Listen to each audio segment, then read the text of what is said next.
আসসালামু আলাইকুম ভিউয়ার্স। বাংলাদেশের সর্বশেষ আপডেট সংবাদে আপনাদের স্বাগত। জানিয়ে দিব হাতে থাকা সর্বশেষ আপডেট বাংলা সংবাদ। প্রথমেই সংবাদ শিরোনাম। মার্চ ফর জাস্টিস কর্মসূচি ঘোষণা ছাত্র দলের। এরপর জানিয়ে দিব শেখ হাসিনা সহ কয়েকজন শীর্ষ কর্মকর্তা গুমের ঘটনায় জড়িত বলছে এইচআরডব্লিউ। এদিকে চট্টগ্রামে আওয়ামী লীগের ৪২ নেতাকর্মী গ্রেফতার। এরপর জানিয়ে দিব ফারুক খানের ফেসবুক পোস্টটি কারাগার থেকে দেওয়া সম্ভব নয় বলছে কারাগার কর্তৃপক্ষ। আরো জানিয়ে দিব ইজতেমায় আরো এক মুসল্লির। সর্বশেষ জানিয়ে দিব তাপমাত্রা নিয়ে নতুন তথ্য আবহাওয়া অফিসের। এতক্ষণ শুনছিলেন সংবাদ শিরোনাম, এবারে বিস্তারিত। তবে অনুরোধ থাকবে ভিডিওটিতে একটি লাইক করবেন এবং কমেন্ট করে জানিয়ে দিবেন কোন জেলা থেকে আপনি আমাদের এই ভিডিওটি দেখছেন। মার্চ ফর জাস্টিস কর্মসূচি ঘোষণা ছাত্র দলের। মার্চ ফর জাস্টিস কর্মসূচি করেছে বাংলাদেশ জাতীয়তাবাদী ছাত্র দল।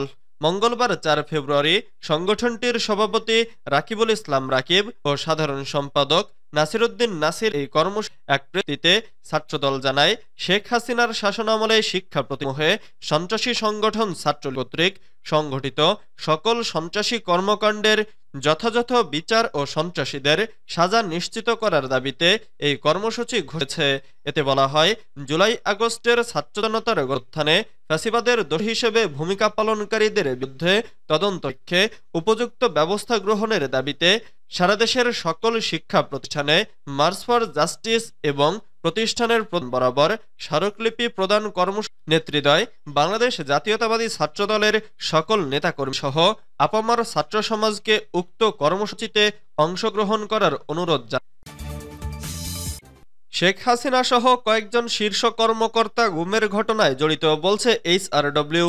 দেশে গুমের ঘটনা তদারকিতে ক্ষমতাচ্যুত প্রধানমন্ত্রী হাসিনা এবং কয়েকজন শীর্ষ সামরিক ও বেসামরিক কর্মকর্তার সম্পৃক্ততা খুঁজে পেয়েছে মানবাধিকার সংস্থা হিউম্যান রাইটস ওয়াচ।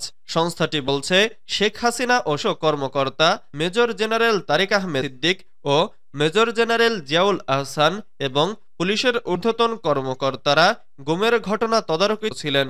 মার্কিন ভিত্তিক মানবাধিকার সংস্থাটির সম্প্রতি ঘোষিত after the monsoon revolution a roadmap to lasting security sector reform in Bangladesh শীর্ষক পৃষ্ঠার প্রতিবেদনে এসব কথা তুলেছে।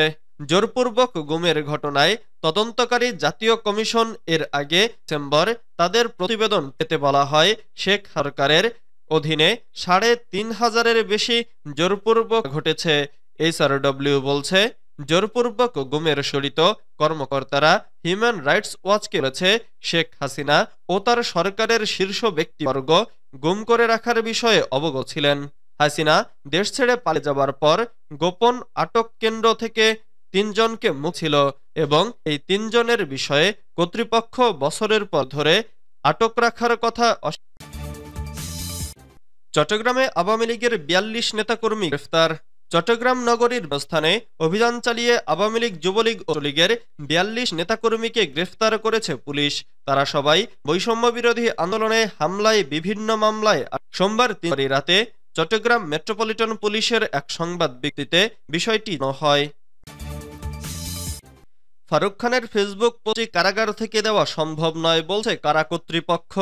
কারাগারে বন্দী থাকা আওয়ামী লীগের প্রেসিডিয়াম সদস্য এবং সাবেক বেসামরিক বিমান পরিবহন ও পর্যটনমন্ত্রী লেফটেন্যান্ট কর্নেল ফারুক খানের ভেরিফাইড ফেসবুক আইডির একটি ভাইরাল হয়েছে। সোমবার সন্ধ্যায় আপলোড করা ওই পোস্টে আওয়ামী লীগের রাজনীতি নিয়ে বিস্ফোরক মন্তব্য হয়েছে। প্রশ্ন উঠেছে, কারাগারে মোবাইল ফোন ও ইন্টারনেট কিভাবে পেলেন সাবেক মন্ত্রী খান? আওয়ামী লীগের নেতা ও সাবেক মন্ত্রী ফারুক খানের ফেসবুক পোস্টটি কারাগার থেকে দেওয়া সম্ভব নয়। সোমবার এক বিবৃতিতে এমনটা দাবি করেছে কারা কর্তৃপক্ষ। ওই বিবৃতিতে বলা হয়, সোমবার ফারুক খান নামের একটি ফেসবুক আইডির এক পোস্টের স্ক্রিনশট সামাজিক যোগাযোগ মাধ্যমে রয়েছে। ওই পোস্টে কারাগারে থাকা সাবেক মন্ত্রী কর্নেল ফারুক খান বলে হচ্ছে। বিবৃতিতে বলা হয়, কারা কর্তৃপক্ষ নিশ্চিত যে কারাগার থেকে এ ধরনের প্রচার বা ফেসবুক চালানো সম্ভব নয়। ফারুক খান বর্তমানে ঢাকার কেন্দ্রীয় কারাগার কেরানীগঞ্জে রয়েছেন। কারাগারে আটক কোনো বন্ধুকে সেখানে ফেসবুক চালানো সম্ভব নয়। বিবৃতিতে আরো বলা হয়, তবে ফারুক খান নামের ওই ফেসবুক আইডিটি তার কোনো স্বজন বা কারাগারের বাইরে থাকা অন্য কেউ পরিচালনা করে কিনা সে সম্পর্কে কারা কর্তৃপক্ষ তো নয়। বিষয়টি অনুসন্ধান করে প্রয়োজনীয় ব্যবস্থা নিতে আইনশৃঙ্খলা বাহিনীর প্রতি অনুরোধও জানানো হয়। প্রসঙ্গত, সামাজিক যোগাযোগ মাধ্যমে ফারুক খান নামের ওই ফেসবুক পোস্টের কথা কারা কর্তৃপক্ষ উল্লেছে, সেটি ভেরিফাইড ফেসবুক অ্যাকাউন্টে দেয়া হয়েছে বলে স্ক্রিনশটে দেখা যাচ্ছে। ওই পোস্টে লেখা হয়, অনেক চেষ্টা করে অনলাইনে এসেছি, জেলের চার দেয়াল আমাদের নিরাপত্তার সামনে দাঁড় করায়, অনেক দিতে চাই কিন্তু এখন সবই বলতেছি না। এতটুকুই বলবো, শেখ হাসিনাকে নেত্রী মেনেছিলাম, কিন্তু আজকে তার হঠকারিতার জন্যই আমাদের দলের নেতৃত্বে পরিবর্তন এবং সর্বস্তরে শুদ্ধি অভিযান ব্যতীত কোনো ধরনের রাজনীতিতে ফেরা হবে না। শেখ হাসিনার আওয়ামী লীগ আর চাই না, বঙ্গবন্ধুর আওয়ামী লীগ ফেরত চাই। জয় বাংলা, জয় বঙ্গবন্ধু। ইন্নানিল্লাহ। ইজতেমায় আরও এক মুসল্লির টঙ্গীর তুরাগ তীরে চলা বিশ্ব ইজতেমার প্রথম পর্বের দ্বিতীয় ধাপে আরও এক মুসল্লির মৃত্যু হয়েছে। এ নিয়ে ইজতেমায় মৃত ব্যক্তির সংখ্যা দাঁড়ালো 7 জনে। সোমবার 3 ফেব্রুয়ারি রাতে তিনি মৃত্যুবরণ করেন। এ তথ্য নিশ্চিত করেছেন তাবলিগ জামাত বাংলাদেশের শুরায়ে নেজাম মিডিয়া সমন্বয়ক হাবিবুল্লাহ রায়হান। জানা গেছে, নিহত ওই ব্যক্তির নাম আমির হোসেন। তার গ্রামের বাড়ি গোপালগঞ্জের মুখ এলাকায়। সোমবার রাত 11টার দিকে 31 নম্বর খিত্তায় মারা যান তিনি। পরে ভোরে ফজরের নামাজের পর তারা জানাজা হয়। 58তম বিশ্ব ইজতেমার প্রথম পর্বে 5 জন ও দ্বিতীয় পর্বে এ পর্যন্ত 2 জন মুসল্লির মৃত্যু হয়েছে। সব মিলিয়ে মৃত্যুর সংখ্যা দাঁড়ালো 7 জন। এদিকে টঙ্গীর তুরাগ তীরে ইবাদত বন্দেগীতে সময় কাটাচ্ছেন মাওলানা জুবায়েরপন্থীরা। মঙ্গলবার 4 ফেব্রুয়ারি ফজরের নামাজের পর থেকেই শুরু হয় বয়ান। খিত্তায় খিত্তায় ইবাদত বন্দেগীতে সময় কাটাচ্ছেন মুসল্লিরা। চলছে দিনের বয়ান ও দাওয়াতি কার্যক্রম নিয়ে আলোচনা। জিকির আসকারে মশগুল বিদেশ থেকে আসা মেহমানরাও।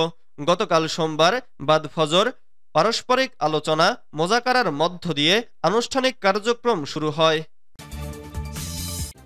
তাপমাত্রা নিয়ে নতুন তথ্য আবহাওয়া অফিসের। অস্থায়ীভাবে আংশিক মেঘলা আকাশ সহ সারা দেশের আবহাওয়া শুষ্ক থাকতে পারে বলে জানিয়েছে আবহাওয়া অধিদপ্তর। সেই সঙ্গে সারা দেশে দিন ও রাতের তাপমাত্রা 1 থেকে 2 হতে পারে। মঙ্গলবার 4 ফেব্রুয়ারি আবহাওয়াবিদ শাহনাজ সুলতানা স্বাক্ষরিত 72 ঘন্টার পূর্বাভাসে এ তথ্য জানানো হয়। পূর্বাভাসে জানানো হয়, উপমহাদেশীয় উচ্চচাপ বলয়ের অংশ বিহার ও তৎসংলগ্ন এলাকায় অবস্থান করছে। মৌসুমের স্বাভাবিক লঘুচাপ দক্ষিণ বঙ্গোপসাগরে অবরছে। এ অবস্থায় মঙ্গলবার 4 ফেব্রুয়ারি অস্থায়ীভাবে আংশিক মেঘলা আকাশ সহ সারা দেশের আবহাওয়া শুষ্ক থাকতে পারে। শেষ রাত থেকে সকাল পর্যন্ত দেশের উত্তর পশ্চিম অঞ্চলে মাঝারি থেকে ঘন কুয়াশা এবং দেশের অন্যত্র কোথাও কোথাও হালকা থেকে মাঝারি ধরনের কুয়াশা পড়তে পারে। সারা দেশে রাতের তাপমাত্রা সামান্য বৃদ্ধি পারে এবং দিনের তাপমাত্রা প্রায় অপরিবর্তিত থাকতে পারে।